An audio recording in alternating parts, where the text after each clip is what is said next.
पुवारी दे लेरिबा अखोगी वारी ना दु सिखतदा मसी वारी सी मरु वारी अमनी मरबदना असम की समराइज बु अखोगी मणिपुर की निंगोन कुरंगनयनी ना कनगिबगी वारी दो ngasi di अखोई नहोंगना ना असम द लेरिबा मैतै सिंगी जसनमा दे होंग की तबक्ता तौदबे यादे सानदबे यादे है वखल लोलमगो लोइना असम की मणिपुर साहित्य परिषद की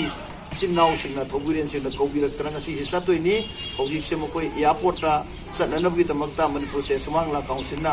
अखोई ब्लेसिंग पीबगो लोइना अखोई थौजान पीबगो लोइना टेक कायदना लीला सानरुरो मणिपुर की सन्मान पोरो अदुगादुदा कुरंगनयनीना असम कनगिबगी वारी दो